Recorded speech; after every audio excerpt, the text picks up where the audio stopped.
El gato negro de Edgar Allan Poe.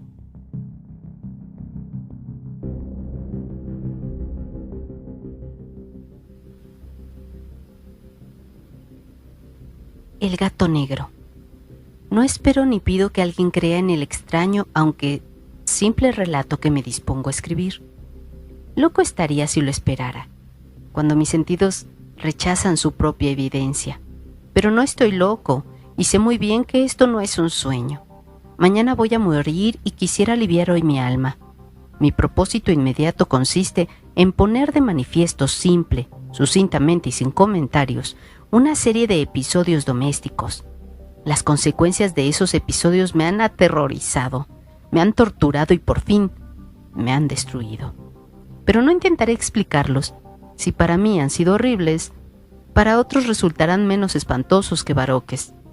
Más adelante tal vez aparecerá alguien cuya inteligencia reduzca mis fantasmas a lugares comunes, una inteligencia más serena, más lógica y mucho menos excitable que la mía, capaz de ver en las circunstancias que temerosamente describiré una vulgar sucesión de causas y efectos naturales. Desde la infancia me destaqué por la docilidad y bondad de mi carácter.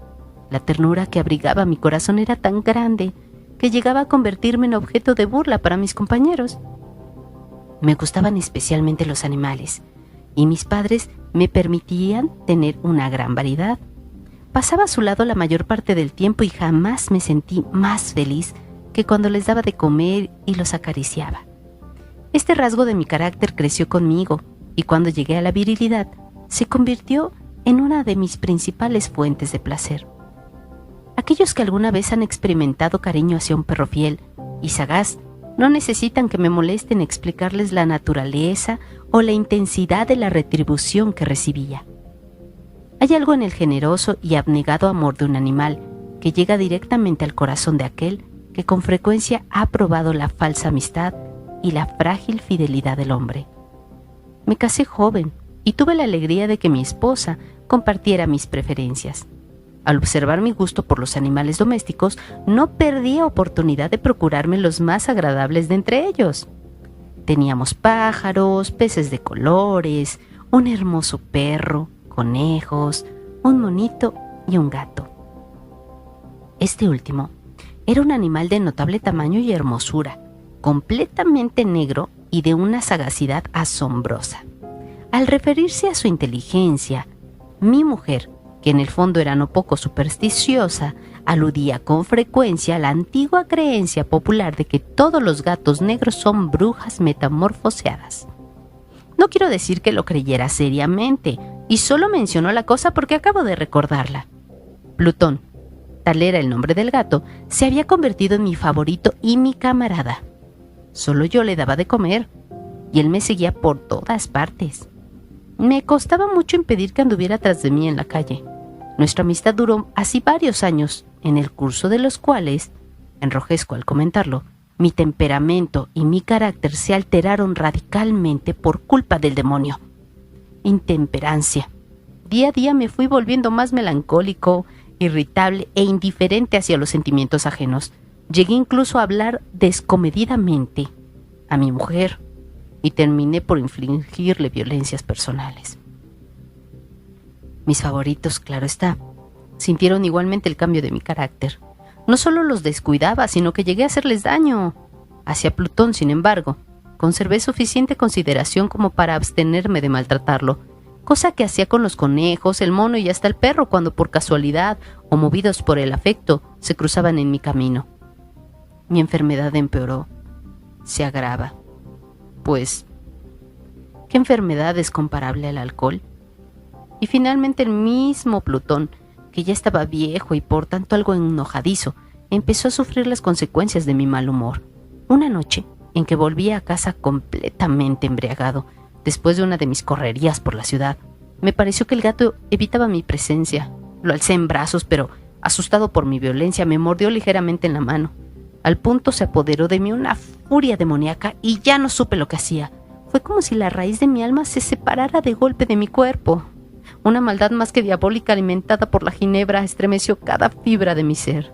Sacando del bolsillo del chaleco un cortaplumas, Lo abrí mientras sujetaba al pobre animal por el pescuezo y deliberadamente le hice saltar un ojo. Enrojezco, me abrazo, tiemblo mientras escribo tan condenable atrocidad. Cuando la razón retornó con la mañana, cuando hube disipado en el sueño los vapores de la orgía nocturna, sentí que el horror se mezclaba con el remordimiento ante el crimen cometido. Pero mi sentimiento era débil y ambiguo. No alcanzaba a interesar al alma. Una vez más me hundí en los excesos y muy pronto ahogué en vino los recuerdos de lo sucedido. El gato, entretanto, mejoraba poco a poco. Cierto que la órbita donde faltaba el ojo presentaba un horrible aspecto, pero el animal no parecía sufrir ya. Se paseaba como de costumbre por la casa, aunque, como es de imaginar, huía aterrorizado al verme. Me quedaba aún bastante de mi antigua manera de ser para sentirme agraviado por la evidente antipatía de un animal que alguna vez me ha querido tanto. Pero ese sentimiento no tardó en ceder paso a la irritación y entonces, para mi caída final e irrevocable, se presentó el espíritu de la perversidad. La filosofía no tiene en cuenta este espíritu, y sin embargo tan seguro estoy de que mi alma existe como de que la perversidad es uno de los impulsos primordiales del corazón humano, una de las facultades primarias indivisibles, uno de esos sentimientos que dirigen el carácter del hombre. ¿Quién no se ha sorprendido a sí mismo 100 veces en momentos en que cometió una acción tonta o malvada por la simple razón de que no debía cometerla? ¿No hay en nosotros una tendencia permanente que enfrenta descaradamente al buen sentido? ¿Una tendencia a transgredir lo que constituye la ley por el solo hecho de serlo? Este espíritu de perversidad se presentó, como he dicho, en mi caída final. Y el insondable anhelo que tenía mi alma de vejarse a sí misma, de violentar su propia naturaleza, de hacer mal por el mal mismo, me incitó a continuar y finalmente a consumar el suplicio que había infligido a la inocente bestia. Una mañana, obrando a sangre fría, le pasé un lazo por el pescuezo y lo ahorqué en la rama de un árbol. Lo ahorqué mientras las lágrimas manaban de mis ojos y el más amargo remordimiento me apretaba el corazón. Lo ahorqué porque recordaba que me había querido y porque estaba seguro de que no me había dado motivo para matarlo. Lo ahorqué porque sabía que al hacerlo cometía un pecado mortal que comprometería mi alma hasta llevarla, si ello fuera posible, más allá del alcance de la infinita misericordia del Dios más misericordioso y más terrible. La noche de aquel mismo día en que cometí tan cruel acción, me despertaron gritos de ¡incendio! Las cortinas de mi cama eran una llama viva y toda la casa estaba ardiendo. Con gran dificultad pudimos escapar de la conflagración mi mujer, un sirviente y yo. Todo quedó destruido. Mis bienes terrenales se perdieron y desde ese momento tuve que resignarme a la desesperanza. No incurriré en la debilidad de establecer una relación de causa y efecto entre el desastre y mi criminal acción, pero estoy detallando una cadena de hechos y no quiero dejar ningún eslabón incompleto. Al día siguiente del incendio, acudí a visitar las ruinas, salvo una. Las paredes se habían desplomado todas. La que quedaba en pie era un tabique divisorio de poco espesor, situado en el centro de la casa y contra el cual se apoyaba antes la cabecera de mi lecho. El enlucido había quedado a salvo de la acción del fuego, cosa que atribuía a su reciente aplicación. Una densa muchedumbre habíase reunido frente a la pared y varias personas parecían examinar parte de la misma con gran atención y detalle. Las palabras extraño, curioso y otras similares excitaron mi curiosidad. Al aproximarme, vi que en la blanca superficie, grabada como un bajorrelieve, aparecía la imagen de un gigantesco gato. El contorno tenía una nitidez verdaderamente maravillosa. Había una soga alrededor del pescuezo del animal.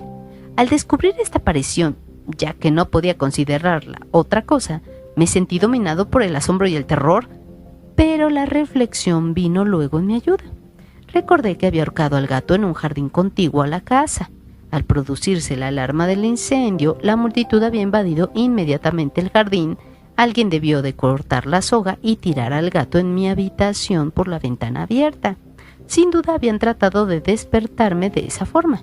Probablemente la caída de las paredes comprimió a la víctima de mi crueldad contra el enlucido recién aplicado, cuya cal, junto con la acción de las llamas y el amoníaco del cadáver, produjo la imagen que acababa de ver. Si bien en esta forma quedó satisfecha mi razón, ya que no mi conciencia, sobre el extraño episodio, lo ocurrido impresionó profundamente mi imaginación. Durante muchos meses no pude librarme del fantasma del gato, y en todo ese tiempo dominó mi espíritu un sentimiento informe que se parecía, sin serlo, al remordimiento. Llegué al punto de lamentar la pérdida del animal y buscar en los viles antros que habitualmente frecuentaba algún otro de la misma especie y apariencia que pudiera ocupar su lugar. Una noche, en que borracho a medias me hallaba en una taberna más que infame, reclamó mi atención algo negro posado sobre uno de los enormes toneles de ginebra que constituían el principal moblaje del lugar.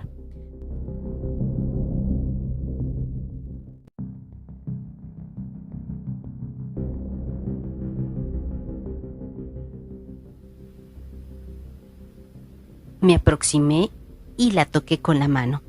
Era un gato negro muy grande, tan grande como Plutón, y absolutamente igual a este, salvo un detalle. Plutón no tenía el menor pelo blanco en el cuerpo, mientras este gato mostraba una vasta, aunque indefinida, mancha blanca que le cubría casi todo el pecho. Al sentirse acariciado se enderezó.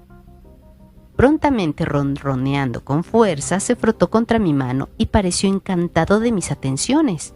Acababa pues de encontrar el animal que precisamente andaba buscando. De inmediato propuse su compra al tabernero, pero me contestó que el animal no era suyo y que jamás lo había visto antes ni sabía nada de él. Continué acariciando el gato y cuando me disponía a volver a casa, el animal pareció dispuesto a acompañarme. Le permití que lo hiciera, deteniéndome una y otra vez para inclinarme y acariciarlo.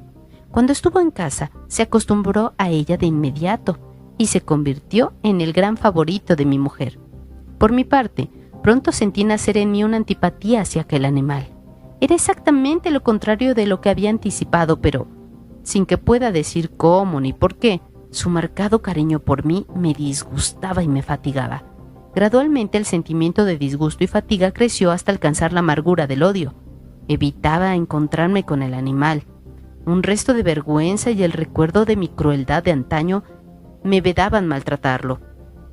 Durante algunas semanas me abstuve de pegarle o de hacerle víctima de cualquier violencia, pero gradualmente, muy gradualmente, llegué a mirarlo con inexpresable odio y a huir en silencio de su detestable presencia, como si fuera emanación de la peste.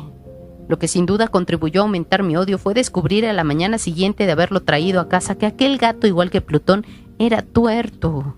Esta circunstancia fue precisamente la que le hizo más grato a mi mujer, quien, como ya dije, poseía en alto grado esos sentimientos humanitarios que alguna vez había sido mi rasgo distintivo y la fuente de mis placeres más simples y más puros. El cariño del gato por mí parecía aumentar en el mismo grado que mi aversión. Seguía mis pasos con una pertinencia que me costaría hacer entender al lector. Donde quiera que me sentara, venía a ovillarse bajo mi silla. O saltaba a mis rodillas, prodigándome sus odiosas caricias. Si echaba a caminar, se metía entre mis pies, amenazando con hacerme caer, o bien clavaba sus largas y afiladas uñas en mis ropas, para poder trepar hasta mi pecho. En esos momentos, aunque ansiaba aniquilarlo de un solo golpe, me sentía paralizado por el recuerdo de mi primer crimen. Pero sobre todo, quiero confesarlo ahora mismo, por un espantoso temor al animal. Aquel temor no era precisamente miedo de mal físico, y sin embargo me sería imposible definirlo de otra manera. Me siento casi avergonzado de reconocer, si aún en esta celda de criminales me siento casi avergonzado de reconocer que el terror, el espanto que aquel animal me inspiraba, era intensificado por una de las más insensatas quimeras que sería dado concebir. Más de una vez mi mujer me había llamado la atención sobre la forma de la mancha blanca de la cual ya he hablado, y constituía la única diferencia entre el extraño animal y el que yo había matado. El lector recordará que esta mancha, aunque grande, me había parecido al principio de forma indefinida, pero gradualmente de manera tan imperceptible que mi razón luchó durante largo tiempo para rechazarla como fantástica. La mancha fue asumiendo un contorno de rigurosa precisión. Representaba algo que ahora me estremezco al nombrar, y por ello odiaba, temía y hubiera querido librarme del monstruo. Si hubiera sido capaz de atreverme, representaba, la imagen de una cosa atroz, siniestra, la imagen del patíbulo. Oh, lúgubre y terrible máquina del horror y del crimen, de la agonía y de la muerte. Me sentí entonces más miserable que todas las miserias humanas. Pensar que una bestia cuyo semejante había yo destruido desdeñosamente, una bestia era capaz de producir tan insoportable angustia en un hombre creado a imagen y semejanza de Dios. ¡Ay! Ni de día ni de noche pude ya gozar de la bendición del reposo. De día aquella criatura no me dejaba un instante solo. De noche despertaba hora a hora de los más horrorosos sueños para sentir el ardiente aliento de la cosa en mi rostro y su terrible peso, pesadilla encarnada de la que no me era posible despertar, apoyado eternamente sobre mi corazón. Bajo el agobio de tormentos semejantes, sucumbió en mí lo que poco me quedaba de bueno. Solo los malos pensamientos disfrutaban ya de mi intimidad. Los más tenebrosos, los más perversos pensamientos, la melancolía habitual de mi humor creció hasta convertirse en aborrecimiento de todo lo que me rodeaba y de la entera humanidad. Y mi pobre mujer, que de nada se quejaba, llegó a ser la habitual y paciente víctima de los repentinos y frecuentes arrebatos de ciega cólera a que me abandonaba.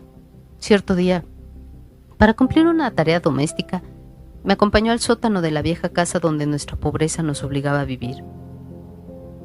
El gato me siguió mientras bajaba la empinada escalera y estuvo a punto de tirarme cabeza abajo, lo cual me exasperó hasta la locura. Alzando un hacha y olvidando mi rabia, los pueriles temores que hasta entonces habían tenido mi mano, descargué un golpe que hubiera matado instantáneamente al animal, de haberlo alcanzado. Pero la mano de mi mujer detuvo su trayectoria. Entonces, llevado por su intervención a una rabia más que demoníaca, me zafé de su brazo y le hundí el hacha en la cabeza. Sin un solo quejido cayó muerta a mis pies. Cumplido este espantoso asesinato, me entregué al punto y con toda sangre fría a la tarea de ocultar el cadáver. Sabía que era imposible sacarlo de casa, tanto de día como de noche, sin correr el riesgo de que algún vecino me observara. Diversos proyectos cruzaron mi mente. Por un momento pensé en descuartizar el cuerpo y quemar los pedazos. Luego se me ocurrió cavar una tumba en el piso del sótano. Pensé también si no convenía arrojar el cuerpo al pozo del patio o meterlo en un cajón, como si se tratara de una mercadería común, y llamar a un mozo del cordel para que lo retirara de la casa. Pero al fin di con lo que me pareció el mejor expediente y decidí emparedar el cadáver en el sótano, tal como se dice que los monjes de la Edad Media emparedaban a sus víctimas. El sótano se adaptaba bien a este propósito. Sus muros eran de material poco resistente y estaban recién revocados con un mortero ordinario, que la humedad de la atmósfera no había dejado endurecer. Además, en una de las paredes se veía la saliente de una falsa chimenea, la cual había sido rellenada y tratada de manera semejante al resto del sótano. Sin lugar a dudas, sería muy fácil sacar los ladrillos en esa parte, introducir el cadáver y tapar el agujero como antes, de manera que ninguna mirada pudiese descubrir algo sospechoso. No me equivocaba en mis cálculos. Fácilmente saqué los ladrillos con ayuda de una palanca y luego de colocar cuidadosamente el cuerpo contra la pared interna, lo mantuve en esa posición mientras aplicaba de nuevo la mampostería en su forma original. Después de procurarme argamasa, arena y cerda, preparé un enlucido que no se distinguía del anterior y revoqué cuidadosamente el nuevo enladrillado. Concluida la tarea, me sentí seguro de que todo estaba bien. La pared no mostraba la menor señal de haber sido tocada. Había barrido hasta el menor fragmento de material suelto. Miré en torno triunfante y me dije: aquí por lo menos no he trabajado en vano. Mi paso siguiente consistió en buscar a la bestia causante de tanta desgracia, pues al final me había decidido a matarla. Si en aquel momento el gato hubiera surgido ante mí, su destino habría quedado sellado. Pero por lo visto, el astuto animal, alarmado por la violencia de mi primer acceso de cólera, se cuidaba de aparecer mientras no cambiara mi humor. Imposible describir o imaginar el profundo, el maravilloso alivio que la ausencia de la detestada criatura trajo a mi pecho. No se presentó aquella noche, y así por primera vez desde su llegada a la casa pude dormir profunda y tranquilamente. Sí, pude dormir, aun con el peso del crimen sobre mi alma. Pasaron el segundo y el tercer día y mi atormentador no volvía. Una vez más respiré como un hombre libre. Aterrado, el monstruo había huido de casa para siempre. Ya no volvería a contemplarlo. Gozaba de una suprema felicidad y la culpa de mi negra acción me preocupaba muy poco. Se practicaron algunas averiguaciones a las que no me costó mucho responder. Incluso hubo una perquisición en la casa, pero naturalmente no se descubrió nada. Mi tranquilidad futura me parecía asegurada. Al cuarto día del asesinato, un grupo de policías se presentó inesperadamente y procedió a una nueva y rigurosa inspección. Convencido de que mi escondrijo era impenetrable, no sentí la más leve inquietud. Los oficiales me pidieron que los acompañara en su examen. No dejaron hueco ni rincón sin revisar. Al final, por tercera o cuarta vez bajaron al sótano. Lo seguí sin que me temblara un solo músculo. Mi corazón latía tranquilamente, como el de aquel que duerme en la inocencia. Me pasé de un lado al otro. Había cruzado los brazos sobre el pecho y andaba tranquilamente de aquí para allá. Los policías estaban completamente satisfechos y se disponían a marcharse. La alegría de mi corazón era demasiado grande para reprimirla. Ardía en deseos de decirle por lo menos unas palabras como prueba de triunfo y confirmar doblemente mi inocencia. «Caballeros», dije, por fin cuando el grupo subía la escalera, me alegró mucho de haber disipado sus sospechas. Les deseo felicidad y un poco más de cortesía. Dicho sea de paso, caballeros, esta casa está muy bien construida. En mi frenético deseo de decir alguna cosa con naturalidad, casi no me daba cuenta de mis palabras. Repito que es una casa de excelente construcción. Estas paredes, ¿ya se marchan ustedes, caballeros?, tienen una gran solidez. Y entonces, arrastrado por mis propias barabatas, golpeé fuertemente con el bastón que llevaba en la mano sobre la pared del enladrillado tras la cual se hallaba el cadáver de la esposa de mi corazón. Que Dios me proteja, me libre de las garras del archidemonio. Apenas había cesado el eco de mis golpes cuando una voz respondió desde dentro de la tumba, un quejido sordo y entrecortado al comienzo, semejante al sollozar de un niño, que luego creció rápidamente hasta convertirse en un largo, agudo y continuo alarido anormal, como inhumano, un aullido, un clamor de lamentación, mitad de horror, mitad de triunfo, como solo puede haber brotado en el infierno de la garganta de los condenados en su agonía y de los demonios exultantes en la condenación. Hablar de lo que pensé en ese momento sería locura. Presa de vértigo, fui tambaleándome hasta la pared opuesta. Por un instante el grupo de hombres en la escalera quedó paralizado por el terror. Luego una docena de robustos brazos atacaron la pared, que cayó de una pieza. El cadáver, ya muy corrompido y manchado de sangre coagulada, apareció de pie ante los ojos de los espectadores. Sobre su cabeza, con la roja boca abierta y el único ojo como de fuego, estaba agazapada la horrible bestia cuya astucia me había inducido al asesinato y cuya voz delatora me entregaba al verdugo. Había emparedado al monstruo en la tumba.